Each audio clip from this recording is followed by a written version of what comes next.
One of the questions that we get here at the JAC is, what's the process? Why does the process take so long?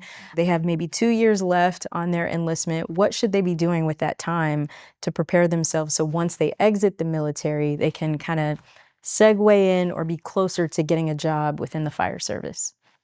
I knew I was getting out of the military probably 2 years before I got out.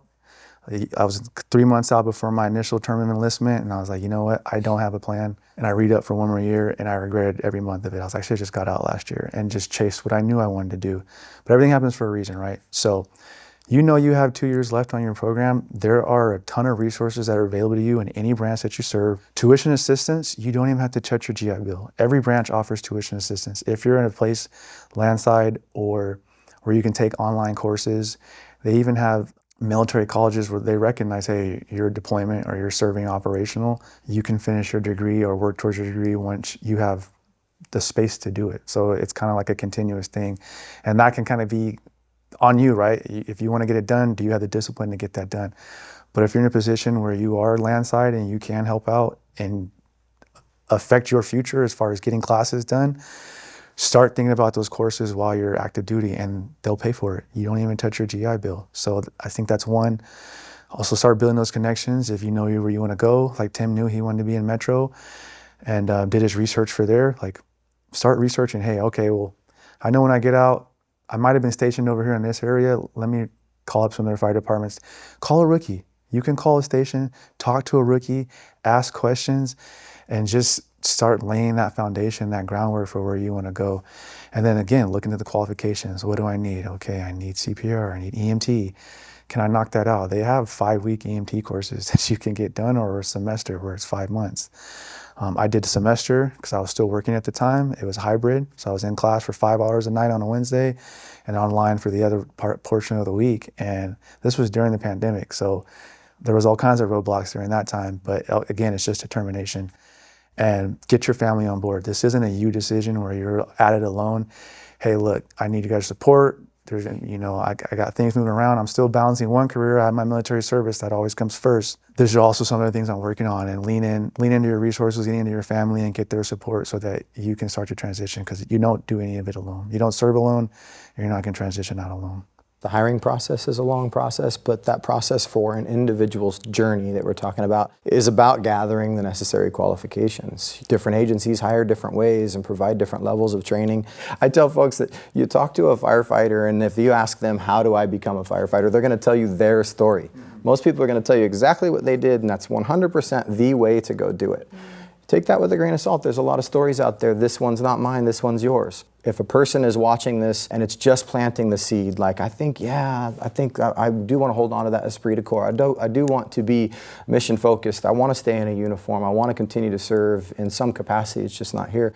Well, then you got some learning to do. You've got to educate yourself on first what it is we do. If you have an opportunity to find a mentor 100%. Most of us are all looking for the same qualifications. The qualifications you can go into learning about how to get to and through a fire academy, or you can look into your EMS side of qualifications, hone that in based off of which shop, which organization, or what type of firefighter you want to be. We're not Cal Fire, we're Metro Fire, and different from multiple organizations for different reasons, right? The state of California is huge. Find out what's available to you. What are your resources? All of those resources. Find your helpers. I love that Rico said get buy-in from your family. This was a change of career for me. I was the sole provider when I decided that I was going to become a firefighter and chase this otherwise pipe dream. It was challenging, so I needed the support of my wife at the time and my family, and had plenty of support out there. So find your support, get a mentor, get on websites, get on social media. Becoming a firefighter is an amazing platform for information. Most agencies are trying to put their best foot forward. Everybody's got social media these days. We're trying to market ourselves as a place of employment. The more focused you can be about what your desired end state is and what you want out of a career, it can really focus your pursuit of this job, and it will fine-tune the education or the qualifications that you need to go out and get. Some agencies ask for a fire academy because they won't put one on. Some agencies are hiring BLS candidates. Some are hiring ALS candidates. That ALS candidate thing, this is FCTC's numbers, 13%, puts you in that top 13% category of applicants for what qualifications that this industry is desperately looking for. On our website, on our recruitment page, joinmetrofire.org, we do have a mentor program that's accessible to folks. They could go to that website and click on a link, and we have 60 to 70 employees that like to continue this conversation, so feel free to check that out, specifically if Metro Fire is something that you're interested in. But folks get some information from that and move on all over the place. That's a mentoring platform we try to help out with recruitment.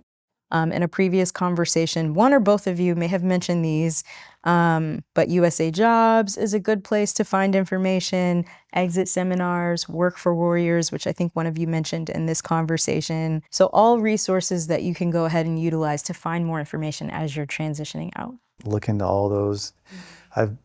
There's a little bit of anxiety when you're getting out. You want to dig in, take as much as you can, take all the books. Me being proactive with that and again, taking advantage of what was in front of me opened the doors for me to be sitting here today.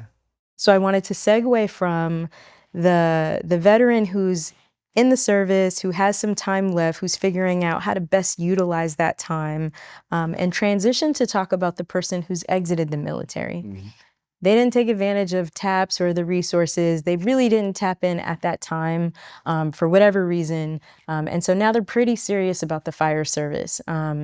What steps should they be taking? And I wanted to start off with SkillBridge. That was something you had mentioned previously. Yeah, SkillBridge is a DoD function. It's an opportunity while folks are still in service. It's an attempt to do exactly what we're talking about. Find places. I mean, if you get on any of the military's recruitment sites, you could they've got searches where you can look at this job correlates into this job in the civilian world. You're going to get this qualification so that you can end up here.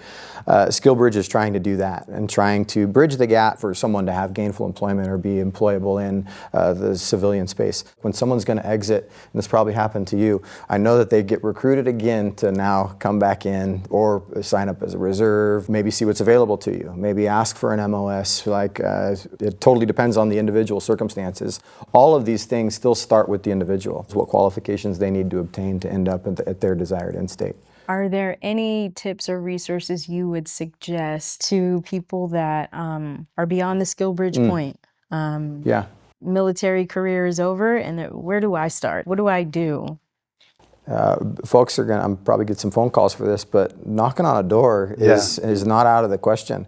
Just don't expect it to be answered. The fire station, it could be empty, we could be on a call, it might be bad timing. If you're just getting started, and again, we're in the seed planting space, it really is a self-assessment. It starts with a self-assessment. Where am I? Where do I want to be? Find out what you need to do to get there. And that's the same for any candidate, anybody that's getting into that space. Just know that most organizations will give you veterans preference points. So that's going to be a thing when it comes up. So make sure you have those things together. What are veterans preference points and how do those function? Veterans preference points are when an organization puts in their hiring policy that they will allot an additional score to a candidate that was honorably discharged, or however they write it in their policy, anything but dishonorably discharged. Like I mentioned earlier, we're moving into the space to where any qualified veteran will get an interview for not just for firefighters, that's for any job position or function at Metro Fire that they're qualified for. But prior to that, the way it worked was 5% would be added to their passing score. Look, everything in the testing process is a hurdle, right? You take your written test, you get a score. You do your interview, you get a score. And when those scores are put together, veterans preference points, the way that they work, to my understanding, at most organizations, and people can fit this in wherever they want, is they'll just add it to that. So it could move you on the list.